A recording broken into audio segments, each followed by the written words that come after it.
골로새서 3장 15절 말씀 함께 보시겠습니다. 제가 가진 성경으로 신약성경 327페이지에 있습니다. 골로새서 3장 15절 말씀 함께 보시겠습니다. 다 같이 읽습니다. 그리스도의 평강이 너희 마음을 주장하게 하라. 너희는 평강을 위하여 한 몸으로 부르심을 받았나니 너희는 또한 감사하는 자가 되라. 아멘. 자리에 앉으시겠습니다.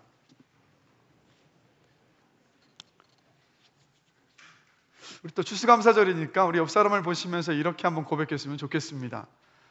나의 나 된 것은 다 하나님의 은혜입니다. 옆 사람 보시면서 함께 고백하시겠습니다. 나의 나 된 것은 다 하나님 은혜입니다. 네. 한국인 최초로 우주 비행사가 된 이소연 박사가 우주 여행을 하고 난 다음에 다시 육지로 내려와서 인터뷰에서 이렇게 말을 했습니다.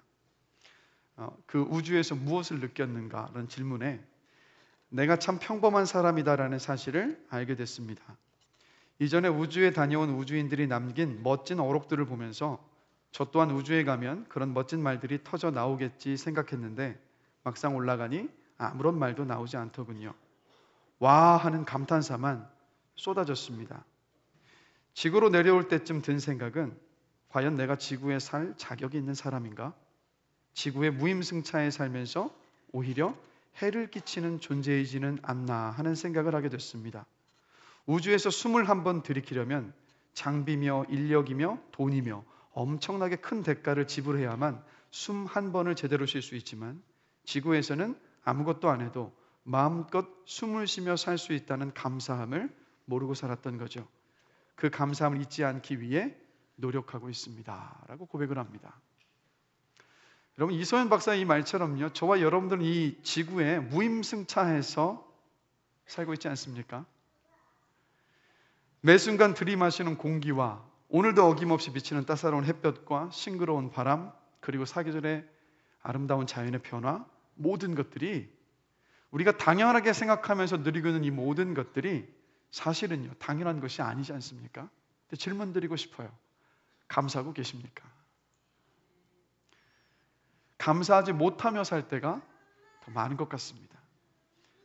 이런 우리에게 오늘 하나님은요, 감사를 잊어버리고 감사하지 못하며 살 때가 많은 저와 여러분들에게 에베소서 5장 4절 말씀을 보면 이렇게 말씀을 하세요. 누추함과 어리석은 말이나 희롱의 말이 마땅치 아니하니 오히려 감사하는 말을 해라 라고 말씀을 하시고, 데살로니가전서 5장 18절에서는 또 이렇게 말씀하십니다. 모든 일에 감사하라. 이것이 그리스도 예수 안에서 너희를 향하신 하나님의 뜻이니라. 그리고 오늘 본문은 뭐라고 이야기합니까? 저와 여러분을 향하여서 어떤 사람이 되라고요? 감사하는 사람이 되라라고 하나님께서 말씀하십니다. 즉 하나님의 말씀을 보면 우리가 생각할 때는 내 기준으로 조건이 되고 상황이 되고 감사할 이유가 됐을 때 감사하라라는 말씀이 아니라 뭐라고 말씀하십니까? 저와 여러분들에게 감사하라고 지금 명령을 하고 계시는 거예요. 감사하는 사람이 되라라고 말씀을 하고 계시는 거예요. 그럼 이런 질문을 던져봅니다. 왜 하나님은 모든 일에 감사하라고 하시는 것일까? 왜 하나님은 감사하는 사람이 되라고 우리들에게 말씀하고 계시는 것일까? 라는 질문을 던져보게 돼요. 먼저 여러분, 감사는요, 감사할 대상이 있어야 감사할 수 있습니다. 그렇죠? 감사할 대상이 있을 때 감사할 수 있어요. 그런데 여러분, 믿지 않는 한 분의 고백을 제가 들었는데 이런 고백을 하시더라고요. 지금 신앙 안에 없는 사람들도요, 감사의 능력이 있다는 것을 압니다. 그래서 그런 책들이 서점에 가면 얼마나 많은지 몰라요. 믿음이 없는 분이 이런 고백을 하시더라고요. 감사하면 좋다고 해서 감사를 시작했습니다. 정말 제 삶에 감사를 하기 시작하니까 기쁜 일이 넘쳐나기 시작했습니다. 그런데 감사를 더 이상 할 수가 없었습니다. 왜냐하면 누구에게 감사해야 할지 모르겠습니다라고. 감사할 수 있는 몇몇 사람들이 있었지만 다 감사하고 나니까 더 이상 감사할 수가 없었던 거예요. 그러나 여러분, 저와 여러분들은 어떻습니까? 우리에게는 영원토록 감사하실 그분이 계세요. 그분이 누구십니까? 바로 여호와 하나님. 여호와 하나님. 그래서 그리스도인은요, 어떤 자리에 있든 어떤 상황에 있든 우리는 감사할 수 있어요. 왜냐? 감사할 수 있는 그 대상이 있기 때문에. 그래서 저는 이 추수감사절을 맞아서 저와 여러분들이 놓치고 있는 또 하나의 감사의 이유가 무엇이냐? 바로 감사할 대상이신, 우리가 영원토록 감사할 수 있는 여호와 하나님께서 계시다는 그 이유만으로도 저와 여러분들의 감사의 이유인 줄로 믿습니다. 그래서 언제고 우리가 그 하나님께 감사할 수 있는 그런 인생이 되기를 원해요. 그런데 여러분, 이 하나님은 우리가 오해하지 말아야 될 것은 뭐냐? 우리를 향하여서 감사해라, 모든 일에 감사해라, 감사하는 사람이 되라 라고 명령으로 말씀을 하셨는데, 감사할 이유도 주지 않으시고 우리에게 감사하라고 하시는 하나님이 아니시라는 거예요. 항상 하나님은 우리에게 먼저 주시고 난 다음에 그 다음에 말씀하시지 않습니까? 그래서 하나님은 우리에게 감사라고 하시는 이유가 뭐냐? 하나님은 어떤 하나님이시냐? 우리에게 은혜를 넘치도록 풍성하게 주시는 하나님이시기 때문입니다. 그러니까 제 말이 아니라 저희 경험 속에서도 있지만 성경 속에서 은혜를 우리에게 주시고 싶어 하시는 그 하나님에 대하여서 이렇게 말을 합니다. 예레미야 32장 18절을 보면 주는 은혜를 천만인에게 베푸시며, 여기서 천만인이라는 것은 온 인류를 다 말하는 거예요. 그 숫자의 상징적인 숫자입니다. 시편 31편 19절입니다. 함께 읽겠습니다. 주를 두려워하는 자를 위하여 쌓아두신 은혜 곧 주께 어찌 그리 큰지요. 말씀 잠깐 띄워주세요. 자, 은혜인데 어떤 은혜라고요? 쌓아두셨다고요. 쌓아두신 은혜는 어떤 은혜겠습니까? 우리가 구할 때마다 바로 즉각적으로 주실 수 있는 은혜지 않겠어요? 얼만큼 많이 쌓아두셨는지 구할 때마다 그 은혜를 주시는 분이 하나님이십니다. 그리고 또 이어서 민수기 6장 25절 함께 보시겠습니다. 여호와는 그의 얼굴을 내게 비추사 은혜 베푸시기를 원하시며, 하나님은 은혜를 베푸시기를 원하신다는 거예요. 그다음에 히브리서 4장 16절 말씀 함께 보시겠습니다. 한 목소리로 읽습니다. 그러므로 우리는 긍휼하심을 받고 때를 따라 돕는 은혜를 얻기 위하여 은혜의 보좌 앞에 담대히 나아갈 것이니라. 아멘. 어떤 은혜라고요? 때를 따라 도우시는 은혜. 그래서 은혜가 뭡니까 여러분? 우리는 받을 조건과 자격이 안 되지만 하나님께서 거저주시는 선물이 바로 은혜예요. 우리는 넘어설 수 없는 문제이지만 하나님께서 넘어가게 해주셨을 때 그것을 가리켜서 은혜라고 합니다. 우리가 봤을 때는 인생의 길이 다 닫혀있고 닫혀있는 것처럼 보였지만 하나님께서 그 문을, 우리의 기도를 들으시고 열어주셨을 때 그 열어주심을 가리켜서 은혜라고 해요. 그래서 우리의 인생 가운데 하나님께서 이 은혜를 넘치도록 주시기 때문에 주시고 나서 하시는 말씀이 감사해라, 모든 일에 감사해라, 감사하는 사람이 되라 라고 말씀하고 계신 겁니다. 그래서 저는 오늘 여러분 2019년도요 이제 2달도 남지 않은 것 아십니까? 벌써 한 해가 다 갔습니다.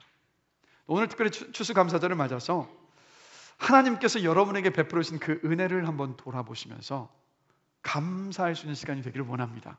그런데 감사절에만 감사하지 말고 우리 항상 감사하는 인생들이 되시길 주님의 이름으로 간절히 기도합니다. 주님의 은혜를 생각하면서 말씀을 한번 계속해서 나누겠습니다. 신명기 1장 31절을 보면요, 모세가 120세에 눈을 감기 전에 지나온 광야에서의 40년의 세월을 회상하면서 모세가 이렇게 고백을 합니다. 우리 함께 한번 한 목소리로 읽어보겠습니다. 광야에서도 너희가 당하였거니와 사람이 자기의 아들을 안는 것 같이 너희의 하나님 여호와께서 너희가 걸어온 길에서 너희를 안으사 이곳까지 이르게 하셨느니라. 아멘. 그대로 띄워주십시오. 자, 여러분, 모세가 이스라엘 백성들을 끌고 지나온 광야는 그냥 척박한 땅입니다. 먹을 것이 없었기 때문에 하나님께서 만나를 내려주셔야만 하는 곳, 마실 물이 없었기 때문에 반석에서 샘물을 내셔야 하는 곳, 먹을 고기가 없었기 때문에 하나님께서 메추라기를 보내주셔야 했던 곳, 그리고 위험한 짐승들이 많아서 어디를 가든 홀로 갔을 때 위험했었던 곳, 그리고 낮에는 40도가 넘고 밤에는 영하로 떨어지는, 한마디로 너무도 척박한 땅, 그곳이 바로 광야입니다.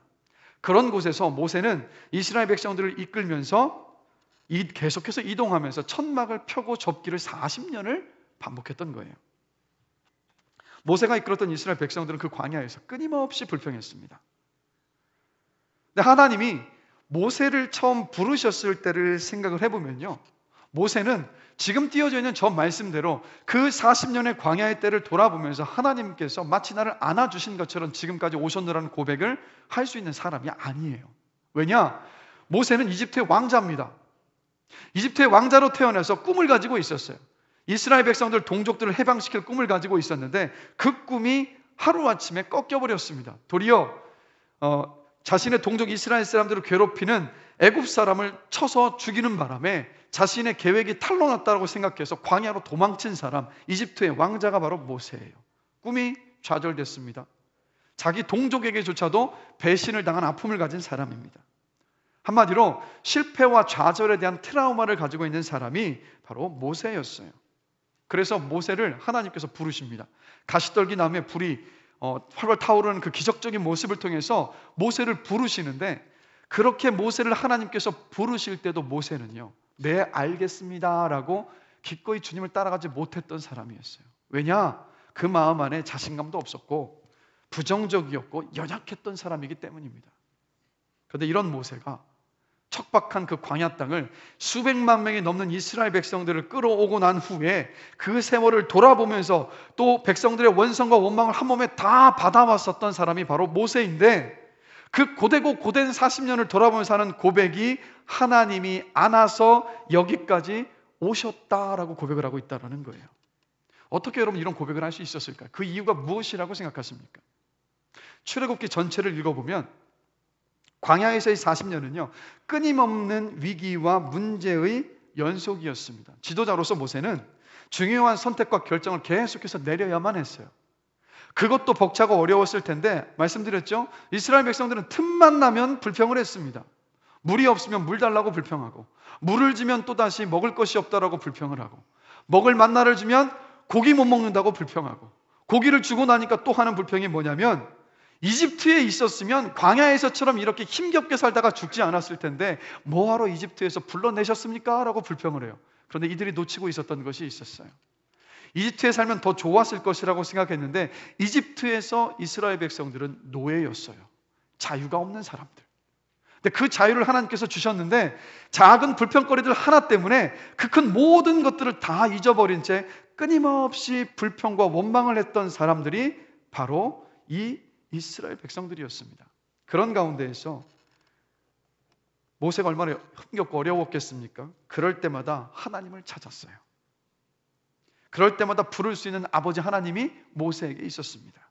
다급해서 부르짖을 때도 있었습니다. 따져 물을 때도 있었습니다. 답답한 마음에 간곡하게 부를 때도 있었습니다. 그럴 때마다 출애굽기를 보면 하나님은 모세를 위로하셨고 힘을 주셨고 길을 보여주셨어요.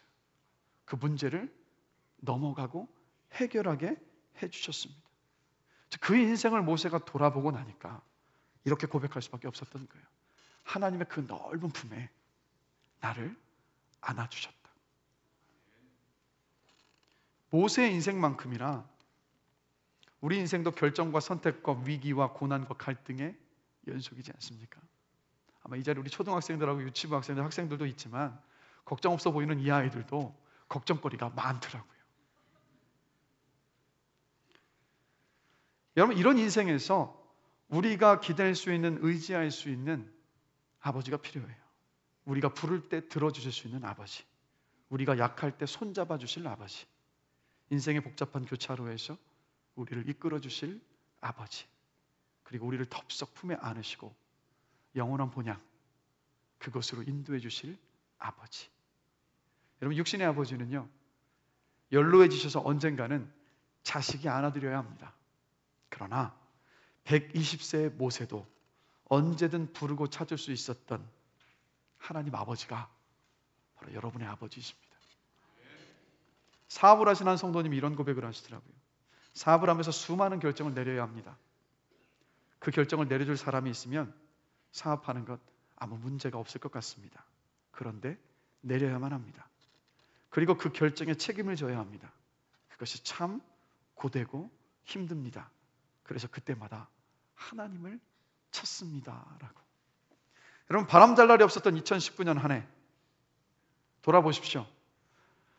그 순간에 어떨 때는 의식적으로, 어떨 때는 무의식적으로 하나님, 아버지 하며 부르며 찾으실 때가 많으셨죠. 그때마다 하나님께서 어떻게 하셨느냐고요? 우리를 하나님의 그 넓은 품에 끌어안으셔서 지금까지 인도하여 오신 줄로 저는 믿습니다. 하나님을 부르짖고 찾을 때마다 이렇게 말씀하셨어요. 힘들지? 그래, 내가 여기 있다. 조금만 힘내자. 언제든지 나를 찾아라. 네 문제 내가 다 알고 열어줄 테니까 힘을 내서 같이 가자. 그래서 지금까지 온 저와 여러분의 인생이지 않습니까? 그래서 여러분, 추수감사절을 맞이해서 우리 한평생의 삶을 통해서 우리가 정말 감사할 수 있는 이유가 뭐겠습니까? 아버지 하나님이 바로 여러분의 아버지시라는 것. 그 하나님을 우리가 아버지라고 부르며 고백하며 찾을 수 있다라는 것. 그 이유 하나만으로도 우리에게 감사할 이유는 충분한 줄로 믿습니다. 그래서 오늘 그 아버지 하나님을 부를 수 있음에 감사하시면서 하나님 앞에 감사의 고백을 돌려드리시는 여러분 되시기를 주님의 이름으로 축복합니다. 자, 여러분, 하나님이 내 아버지가 되시는 것도 은혜요 감사의 이유인데, 말씀드렸죠. 하나님은 거기에서 멈추시는 것이 아니라 우리의 인생 가운데 은혜를 풍성하게 베풀어 주신다라는 거예요. 그래서 은혜를 그렇게 풍성하게 베풀어 주시기 때문에 오늘 본문에서 말씀하는 것처럼 저와 여러분에게 감사하는 사람이 되라라고 하나님께서 말씀하십니다. 근데 문제가 어디 있는지 아세요? 하나님은 은혜를 풍성하게 주시는데 우리가 그 은혜를 볼 수 있느냐 없느냐라는 거예요. 근데 가만히 돌아보면 하나님의 은혜는 끊임없이 파도처럼 풍성하게 계속해서 우리에게 밀려오고 있는데, 문제는 어디에 있느냐? 우리가 그 하나님의 은혜를 놓치며 보지 못하고 아예 생각조차 하지 못한 채 살아갈 때가 너무도 많다는 것이 문제이지 않습니까? 자, 한번 돌아보겠습니다. 1년 한 해를 돌아보기 멀게 생각하지도 마시고 이번 한 주를 돌아보시면서 하나님께서 여러분의 인생에 베풀어 주신 그 은혜를 얼마나 바라보시며 생각하시면서 감사하셨습니까? 우리는 감사할 이유보다는 불평할 이유 한 가지 때문에 우리의 삶 전체가 다 기쁨이 사라지고 감사가 사라지는 순간들이 더 많지 않았던가 한번 돌아보게 됩니다. 그래서 디모데전서 4장 5절 말씀을 보면 이렇게 말씀합니다. 함께 보실까요? 함께 한 목소리로 읽겠습니다. 하나님께서 지으신 모든 것이 선함에 감사함으로 받으면 버릴 것이 없나니. 사실 이 말씀은요, 그때 초대교회 당시에 로마 제국 치하에서 모든 고기는 신전의 제물로 바쳐졌던 고기였기 때문에 이 고기를 먹어도 되느냐 마느냐의 문제에 대하여서 지금 바울이 하는 이야기예요. 하나님께서 지으신 모든 것이 선함에 감사함으로 받으면 버릴 것이 없다. 먹어도 된다라는 거예요. 감사함으로 받으면. 그런데 여러분, 비단 먹을 것에만 적용이 되는 말씀이겠습니까? 저와 여러분의 인생을 돌아본다면, 감사함으로 우리의 인생을 돌아보면 버릴 것이 하나도 없는 인생인 줄로 저는 믿습니다. 그래서 오늘 추수감사절에 주님께서 우리에게 원하시는 것이 뭐냐? 인생을 돌아보면서 감사함으로 그 인생을 한번 바라봐라. 내가 너에게 주는 그 은혜의 렌즈를 통하여서 너희가 걸어왔던 인생을 한번 바라보라. 그 말씀을 지금 하고 계신 것 아니겠습니까? 그래서 오늘 감사함으로 우리의 인생을 보면 우리 인생에 버릴 것은 단 하나도 없습니다. 모든 것이 은혜의 순간이기 때문이에요. 그리고 인생의 모든 순간이 감사의 제목이 될 수 있습니다. 그래서 모든 일에 감사하라. 감사하는 사람이 되라. 감사함으로 받으면 우리 인생에 버릴 것이 없다. 그래서 무엇을 말하냐? 감사는요, 저와 여러분의 마음에 달려있다는 것을 말해주고 있습니다. 하나님은 이미 은혜를 주고 계시는데 우리가 우리의 마음으로 그 은혜를 볼 수 있느냐 보지 못하느냐의 문제이기 때문에 바로 저와 여러분의 마음에 달려있음을 말하고 있어요. 심리학자 어니 젤린스키가 사람들의 걱정에 대해서 연구를 해서 결과를 이렇게 발표를 합니다. 걱정의 40%는 절대 현실로 일어나지 않고, 걱정의 30%는 이미 일어난 일에 대한 것이고, 걱정의 22%는 안 해도 될 사소한 것들이고, 걱정의 4%는 우리 힘으로는 어쩔 도리가 없는 것이고, 그리고 나머지 걱정의 4%는 우리가 바꿀 수 없는 것이다. 잘 생각해 보세요. 여러분이 해결할 수 있는 문제면 걱정합니까? 하지 않습니까? 하지 않아요. 즉 우리가 바꿔도 바꿀 수 없는 수많은 문제들 앞에서 우리가 걱정하고 있는데, 그 쓸데없는 걱정거리들 때문에 우리가 우리의 인생을 허비하고 낭비할 때가 많다는 것을 이 결과가 보여주고 있는 거예요. 예를 들면 이런 말들을 좀 우리가 종종 하지 않습니까? 우리 아이가 기저귀 신세만 면하면 감사하겠어요. 자, 따로 바라는 것은 없어요. 그저 우리 아이가 학교에서 공부만 잘해주면 감사하겠어요. 아들이 취직만 하면 한시름 놓고 감사하겠어요. 딸이 좋은 배필을 만나서 결혼만 잘해주면 감사하겠어요. 남편이 정년퇴직 때까지만 잘 버텨주면 감사하겠어요. 은행 융자금만 잘 해결되면 감사하겠어요. 퇴직 후에 연금이 먹고 사는데 지장 없을 만큼만 된다면 감사하겠어요 라는 말 우리 자주 하지 않습니까? 근데 만약에 여러분 걱정과 문제거리가 해결돼야지만 감사할 수 있고 행복할 것으로 생각을 한다면 사실 우리 인생은요 한평생 감사할 수도 없고 행복할 수도 없는 인생이지 않겠습니까? 모든 문제가 해결이 되고 평온한 상황이 찾아올 때까지 감사를 미루면 우리는 걱정의 숲에서 헤어나오지 못할 겁니다. 그래서 바멜 깁슨이 감사가 없는 인생에 대해서 이런 말을 했습니다. 그대의 마음속에 감사하는 생각이 없다면 그대는 파멸의 노를 젓고 있는 것이다. 그대의 마음에 감사하는 생각이 없다면 그대는 파멸의 노를 젓고 있는 것이다. 여러분 맞지 않습니까? 감사가 사라진 인생을 보면 그 인생이 행복합니까? 불행합니까? 불행하다고요. 기쁨이 없으니까. 근데 그 걸음이 파멸을 향해서 노를 젓고 있는 것과 같다. 그래서 여러분 영어 단어를 보면요 감사하다라는 단어가 thank입니다. 근데 이 thank라는 단어가 생각하다라는 단어 think와 어원이 똑같아요. 즉 같은 어원에서 감사하다라는 말과 생각하다는 말이 같이 나왔습니다. 그럼 이건 뭘 말하는 거겠습니까? 생각에 따라서 감사할 수 있다는 거예요. 우리가 어떤 생각을 하고 어떤 시각을 갖고 있느냐에 따라서 달라진다는 것을 말해준다는 거예요. 그래서 말씀을 준비하다가 한 글을 보게 됐는데 이런 글이었습니다.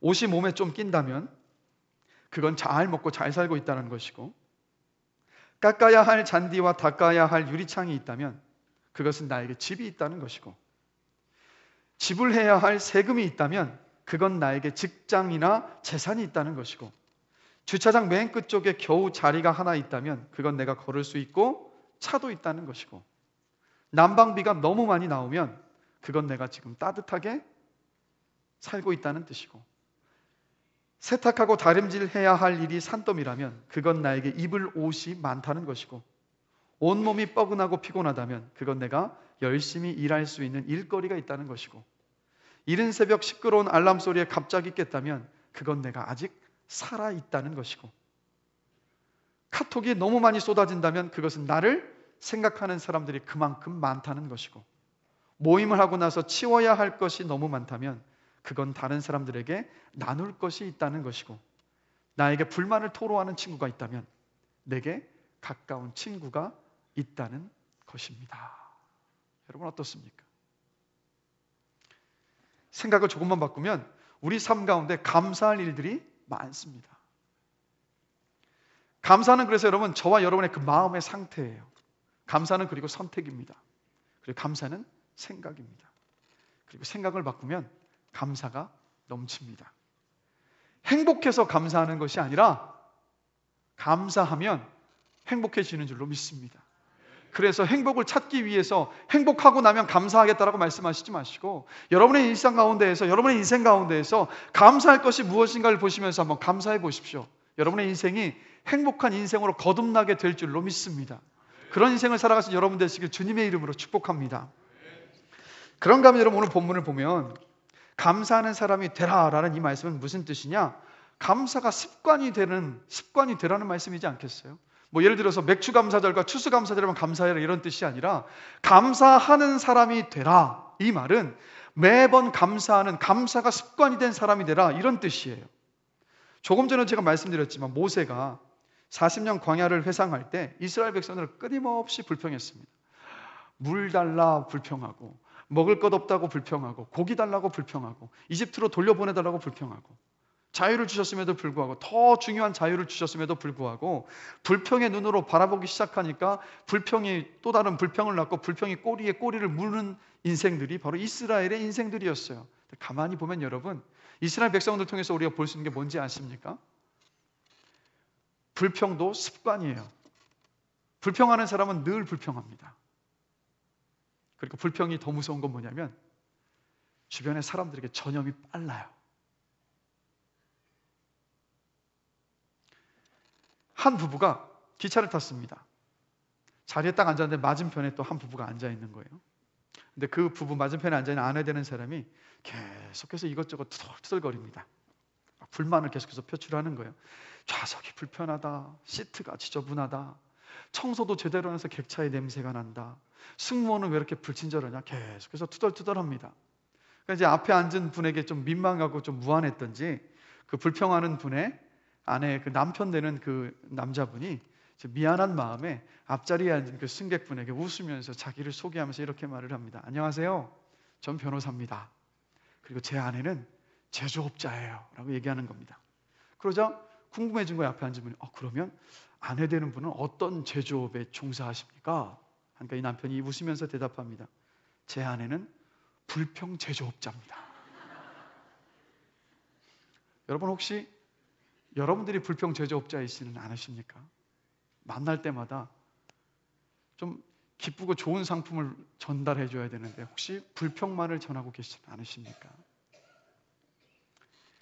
데살로니가전서 5장 18절 말씀을 보면요, 이렇게 말합니다. 범사에 감사하라. 이는 너희를 향하신 하나님의 뜻이니라. 이 말씀을 유진 피터슨의 메시지 성경은 이렇게 번역을 하고 있습니다. 무슨 일에든지 감사하십시오. 이것이야말로 하나님께서 그리스도 예수 안에 있는 여러분에게 바라시는 생활 방식입니다. 즉 하나님께서 저와 여러분에게 원하시는 것은 뭐냐? 모든 일에 감사하는 것이 삶의 습관이 되는 것, 삶의 생활 방식이 되는 것, 그것을 하나님께서 원하신다라는 거예요. 왜 감사가 생활 방식이 되는 것, 습관이 되는 것을 하나님께서 원하실까요? 그 이유는 다른 데 있지 않습니다. 감사는요, 하나님을 인정하는 거예요. 감사는 하나님을 기뻐하는 겁니다. 우리 하나님께서 언제 영광 받으시느냐? 하나님을 기뻐할 때 하나님은 영광 받으십니다. 그래서 우리가 하나님께 감사하기를 원하시는 거예요. 그런데 이 감사가 하나님께서 영광 받기 위해서만 감사하라고 하시는 말씀이 아니라는 겁니다. 고린도후서 5장 4절을 보면 이렇게 말합니다. 이는 모든 것이 너희를 위함이니 많은 사람의 감사로 말미암아 은혜가 더하여 넘쳐서 하나님께 영광을 돌리게 하려 함이라. 아멘. 뭐라고 말합니까? 많은 사람의 감사로 말미암아서 은혜가 더하여 넘쳐서 하나님께 영광을 돌리게 합니다. 한번 돌아보십시오. 감사가 넘치면 은혜가 넘칩니다. 여러분, 은혜가 넘치면 어떻습니까? 우리에게 기쁨이 있어요. 기쁨이 있으면 어떻게 됩니까? 우리의 인생이 행복해져요. 우리의 인생이 행복해지면 어떻게 됩니까? 그 기뻐하는 우리의 삶 자체가 하나님 앞에 기쁨이 돼요. 그게 하나님 앞에 영광이 된다는 거예요. 그럴 때 또 어떻게 됩니까? 우리는 또다시 하나님의 은혜를 기다려요. 그러면 하나님의 은혜를 기다리고 있으면 우리는 또다시 그 은혜 때문에 하나님 앞에 감사합니다. 그럼 또 다시 감사하게 되면 우리의 삶에 기쁨이 생겨요. 우리의 삶이 기뻐지면 또 어떻게 됩니까? 행복해져요. 행복해지면 또다시 하나님 앞에 감사와 영광을 올려드려요. 여러분, 저와 여러분의 인생이 불평과 불만을 하면서 끊임없이 우리의 인생의 불행의 나락으로 떨어지는 그런 인생이 아니라 감사함으로 인해서 발생하는 선순환의 아름답고 복된 인생이 되길 주님의 이름으로 축복합니다. 즉 하나님께서 영광 받고 싶으셔서 저와 여러분의 감사라는 것이 아니라 이미 하나님은 풍성하게 감사를 주시기 때문에 저와 여러분에게, 우리를 위하여서, 여러분을 위해서 감사하라고 하나님께서 말씀하고 계신 거예요. 그래서 여러분, 성경을 보면 감사의 달인이 있습니다. 누굴까요? 감사의 달인. 우리 초등학생들 누굴까요? 성경 속에 나오는 감사의 달인. 네, 맞습니다. 다윗입니다. 다윗이 바로 감사의 달인이었어요. 여러분 잘 아시는 것처럼 다윗은 사울 왕의 뒤를 이을 왕으로 피택됐습니다. 근데 그때부터 고통의 시작이었어요. 10년이 넘는 시간 동안 사울의 그 질투 때문에 끊임없이 쫓겨다녀야 했습니다. 그래서 광야로, 아들람 굴로, 심지어는 적국이었던 블레셋까지 숨어 들어가 있던 인생이 바로 다윗의 인생이었습니다. 근데 그것으로 끝나지 않았죠. 왕이 되고 나서는 아들이 반란을 일으켜서 아들에게 쫓겨민을 당했었던 사람이 바로 다윗입니다. 근데 시편을 보면 다윗의 고백들이 많이 담겨져 있는데 그 모든 순간에 다윗은요, 하나님께 기도하며 감사하며 하나님을 붙잡는 모습을 봐요. 이렇게 고백을 합니다. 시편 136편 1절을 보면 우리 함께 한 목소리 한번 읽어보겠습니다. 여호와께 감사하라. 그는 선하시며. 또 시편 105편 1절입니다. 여호와께 감사하고 그의 이름을 불러 아뢰며 그가 하는 일을 만민 중에 알게 할지어다. 시편 57편 9절입니다. 주여, 내가 만민 중에서 주께 감사하오며 열방 중에서 주를 찬송하리이다. 끊임없이 하나님 앞에 감사했어요. 모든 상황에서. 특히 바울이 사울을 피해서 숨을 곳이 없어서 블레셋의 한복판으로 도망을 쳤는데 다윗은 블레셋 사람들을 치던 사람이었어요. 그러니까 블레셋 왕이었던 아비멜렉이 다윗을 의심합니다. 죽을 위협에 처한 거예요. 그때 다윗이 어떻게 한지 아세요? 침을 흘리면서 미친 사람 취급을 하면서 그 위기를 모면합니다. 목숨을 건질 수 있었어요. 다윗이 침을 흘리며 미친 척을 할 수밖에 없는 그 절망의 상황, 자존심이 막 땅바닥까지 다 떨어진 그 상황 속에서 무너질 대로 다 무너진 그 자리에서 다윗이 어떻게 했는지 아세요? 시편 34편을 보면 그 자리에서 또다시 하나님 앞에 감사하는 모습을 봐요. 질문을 던져보는 거예요. 어떻게 다윗은 이렇게 아비멜렉 앞에서 미친 척 하다가 쫓겨나는 그 상황 가운데서도 감사할 수 있었을까? 그 해답이 어디 있느냐? 그 상황 속에서 감사했었던 시편 34편의 가장 1절, 첫 절을 보면 다윗이 이렇게 고백을 하고 있습니다. 함께 한번 보실까요? 한 목소리로 읽겠습니다. 내가 여호와를 항상 송축하며 내 입술로 항상 주를 찬양하리이다. 무슨 말입니까? 그냥 감사하기로 결심을 한 거예요. 마음 안에 감사하기로 다윗이 마음의 결단을 굳게 내렸던 겁니다. 여러분 한번 돌아보십시오. 저와 여러분들은요, 우리 마음에 갖고 있는 그 생각, 우리 마음에 가지고 있는 나의 그 염원, 그 바람대로 우리는 움직여요. 그렇지 않습니까? 그렇다면 우리가 정말 결단할 것이 무엇인가 한번 돌아보기를 원해요. 질문 드리겠습니다. 행복한 삶을 원하십니까? 다시 질문 드릴게요. 행복하기를 원하세요? 그러면 우리 오늘 이 시간 추수감사절을 맞이해서 우리 마음에 다윗처럼 결단하기를 원합니다. 하나님, 어떤 상황 속에서 저는 감사하겠습니다라고 결단하는 저와 여러분이 되기를 원합니다. 다윗이 그랬던 것처럼 이 굳은 결심 속에서 마음 안에 늘 새기고 있으니까 어떤 상황이 되었어도 다윗은 감사할 수 있었어요. 근데 감사하니까 그 감사의 고백 속에서 하나님의 은혜가 그 순간순간마다 너무도 크게 다윗을 감쌌던 거예요. 그래서 그 힘들고 모진 세월들을 다윗이 넉넉하게 이겨낼 수 있는 줄로 믿습니다. 그래서 여러분, 하나님께서 감사해라, 감사하는 사람이 되라, 감사하는 말을 해라라고 말씀하실 때는 명령을 하시지만 거기에는 우리에게 감사할 이유를 주셨기 때문이에요. 우리가 감사하는 사람이 되는 데는 훈련이 필요하다는 의미이기도 합니다. 다윗이 하나님께 감사하기를 결심했던 것처럼 여러분, 오늘부터 우리가 끊임없이 감사할 제목들을 찾고 하나님 앞에 감사하는 그 삶이 되기를 주님의 이름으로 간절히 기도해요. 감사는 큰 것에서 시작되지 않습니다. 작은 것에서 시작돼요. 여러분, 이 자리에 혹시 태어나실 때 지금 몸에 입고 있는 옷과 그 시계와 목걸이, 귀걸이 다 하고 나오신 분 계십니까? 사실 우리 태어날 때요, 빈몸으로 태어났습니다. 그리고 누군가의 사랑과 보호함이 없으면 살 수 없는 약한 존재로 저와 여러분 모두가 다 태어나지 않았습니까? 근데 지금 한번 돌아보십시오. 우리가 지금 누리고 있는 모든 것들은요, 여러분, 당연한 것이 아닙니다. 절대 당연한 것이 아니에요. 내가 받는 사랑도 당연한 것이 아니고, 내가 받는 대우도 당연한 것이 아니고, 내가 하는 일도 당연한 것이 아니고, 내가 지금 건강한 것도 당연하지 않습니다. 하나님께서 우리에게 맡겨주셨어요. 주셨기 때문에 지금 누리고 있는 줄로 믿습니다. 그래서 여러분, 나에게 없는 것을 보시면서 불평하지 마시고 이미 나에게 주신 것, 이미 내가 누리고 있는 것, 이미 내가 갖고 있는 것으로 감사하게 되기를 원합니다. 감사는 항상 큰 것으로 시작되지 않아요. 작은 것으로부터 시작됩니다. 한국의 스티븐 호킹이라고 불리는 서울대학교 지구환경과학부 이상묵 교수라는 분이 있습니다. 이 이상묵 교수님은 매우 건강하신 분이셨는데 2006년 7월 2일에 서울대학교 지질학과 석박사 과정 학생들을 이끌고 미국의 데스밸리 사막으로 지질 조사를 하러 갔습니다. 근데 차를 운전하던 중에 차가 전복이 되어버리는 큰 사고가 발생을 했고 이 이상묵 교수님이 의식을 잃었습니다. 심폐소생술과 함께 급하게 병원으로 이송된 이상묵 교수에게 들려온 소식이 뭐였느냐? 전신 마비 장애 판정이었습니다. 불과 40분 만에 그렇게 건강하던 교수님이 전신 마비 장애인이 되어버렸어요. 그렇지만 이 절망도 잠시였고 그는 그 전신 마비 장애 불행을 훌훌 털고 일어섰습니다. 이것이 바로 그 전신 마비 장애가 나았다는 말이 아니에요. 장애가 그를 무너뜨리지 못했습니다. 장애인이 되고 난 후에 이런 고백을 이 이상묵 교수가 합니다. 장애는 나쁜 것도 불행한 것도 아닙니다. 오히려 제가 장애인이 되기 전까지는 몰랐던 것을 장애인이 되고 나서야 알게 되었습니다.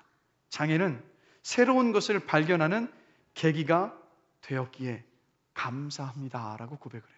실제 이 감사의 고백처럼요, 이상목 교수님의 그 장애 때문에요, 장애인들의 고충을 알게 되었고 그들을 도울 수 있는 수많은 장치들을 이 교수님이 개발을 합니다. 움직이지 못하는 사람들이 타고 다니는 전동 휠체어, 입으로 움직이는 컴퓨터, 마우스, 그리고 볼의 근육으로 움직이게 만드는 휠체어. 즉 그를 통해 장애인들을 돕는 기계들이 많이 만들어졌다는 거예요. 뭐겠습니까? 이상목 교수님이 장애를 이겨내게 힘, 그 원동력은 뭐냐? 다른 데 있지 않습니다. 바로 감사에 있었다라는 거예요. 여러분 세잎클로버 아시죠? 세잎클로버의 꽃말이 무엇인지 아십니까 혹시? 행복입니다. 아시는 분 계시네요. 행복이에요. 그럼 질문 드릴게요. 네잎클로버의 꽃말은 뭘까요? 행운입니다. 자, 근데 한번 이 자리에 네잎클로버 다 찾아보신 분 많이들 계시죠? 근데 우리는 행운이라는 네잎클로버를 찾기 위해서 행복이라는 세잎클로버를 너무도 쉽게 짓밟을 때가 많은 것 같아요. 비단 그것이 네잎클로버를 찾기 위한 때뿐만이 아니라 우리 인생 전체를 봐도 행운이라는 대박나는 한 큰 사건을 통하여서 큰 사건에 대한 감사를 찾기 위해서 일상의 매일매일의 순간 속에서 우리가 감사할 많은 것들을 놓쳐버리기 때문에 우리의 인생이 혹시 불행한 것은 아닙니까? 여러분, 오늘 추수감사절을 맞아서 작은 것 속에서 감사를 시작하신 여러분 되시기를 원합니다. 한 연예인이요, 방송 프로그램에서 가장 기뻤을 때가 언제입니까? 라고 물었을 때 이런 얘기를 하는 겁니다. 그러니까 어머니에게 가장 행복할 때가 언제냐고 물었을 때 어머니가 뭐라고 말씀하셨어요? 라는 그 이제 인터뷰 내용에 이 연예인이 이런 말을 합니다. 내가 방송에 데뷔했을 때라든지 대상을 받았을 때라든지 뭐가 대단한 게 나올 줄 알았는데 어머니는 전혀 의외의 말씀을 하시더라고요. 제가 태어나서 처음으로 어머니와 눈을 맞추고 웃었을 때가 가장 행복했다고 하시더라고요. 그때를 생각하면 지금도 행복하답니다 라고. 여러분, 다른 것이 감사의 이유가 아니라 행복이 아니라 지금 여러분과 함께하고 있는 여러분의 자녀, 여러분의 식구들, 그들이 지금 살아서 여러분과 함께하고 있다는 그것이 가장 큰 감사의 이유의 하나인 줄로 믿습니다. 그리고 더불어서 무엇보다도 우리에게 더욱더 큰 감사의 이유가 있죠. 하나님이 여러분과 함께하고 계십니다. 영원토록.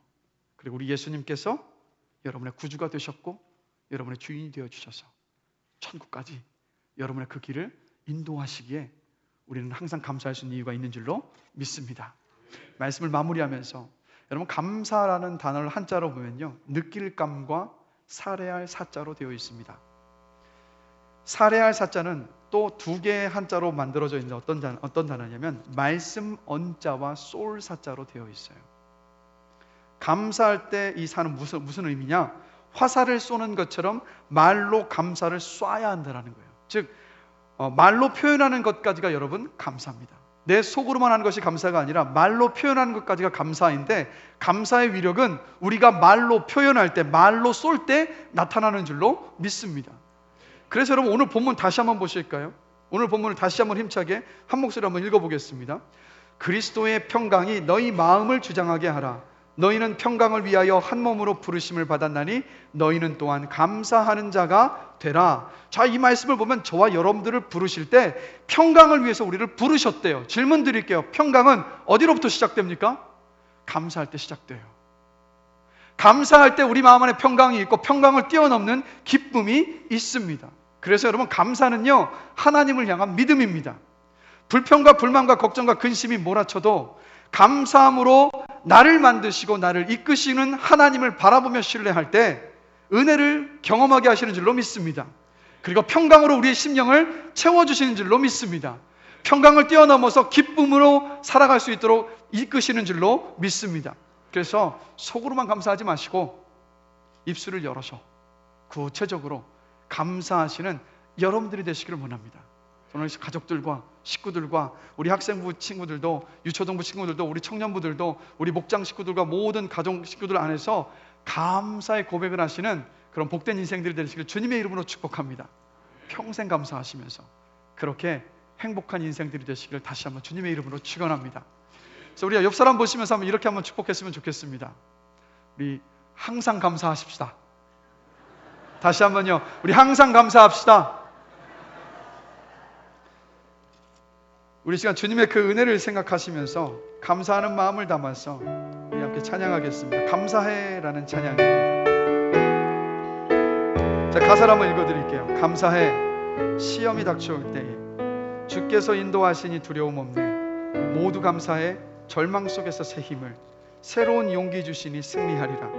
나의 모든 생활 속에서 주님이 함께 하시니 주님의 성령 나를 인도하시리. 시험이 나를 찾아올 때 주님 지켜주시리. 주님의 성령 나를 인도하시니. 감사할 이유이지 않습니까? 우리 함께 하나님의 그 은혜를 생각하시면서 함께 찬양하겠습니다.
작은 것 속에서 하나님께서 함께하여 주셨고 베풀어 주신 그 은혜를 고백하기를 원해요.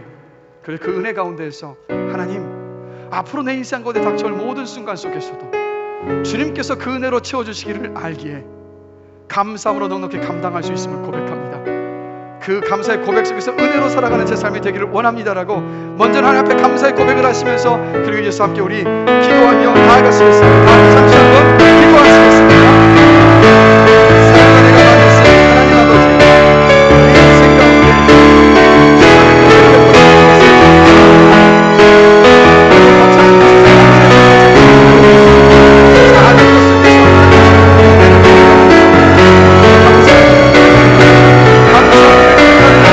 감사합니다.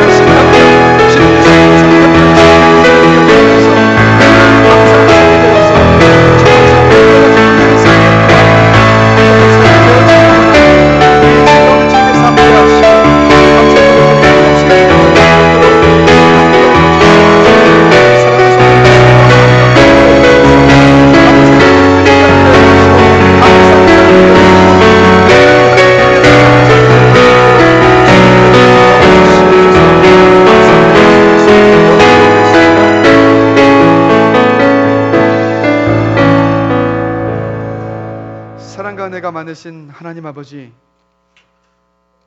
2019년 한 해의 그 인생을 돌아본다면 주님께서 주신 감사가 너무도 많음을 고백하지 않을 수 없습니다. 하나님, 큰 것을 기대하면서 감사하는 삶이 아니라 하나님께서 끊임없이 베풀어진 그 은혜 속에서 작은 것에서부터 감사하기를 결심합니다. 그 감사하는 가운데에서 주의 은혜 속에서 살아가게 하여 주시고, 하나님 앞에 기쁨이 되는 복된 삶이 되게 하여 주시고, 무엇보다 그 은혜를 통하여서 사랑하는 모든 성도 모두가 다 기뻐하며 행복한 삶이 되도록 주님께서 은혜를 베풀어 주시옵소서. 오늘 이 시간 결단했던 것처럼 감사하는 사람이 되기를 원합니다. 감사하는 삶을 살겠습니다. 그 마음의 굳은 결심 가운데 성령께서 일하여 주셔서 늘 감사하며 늘 감사의 고백을 하며 걸어갈 수 있는 우리 사랑하는 모든 형님교회 성도들 될 수 있도록 주님 은혜를 베풀어 주시옵소서. 감사합니다. 예수 그리스도의 이름으로 기도드렸습니다. 아멘.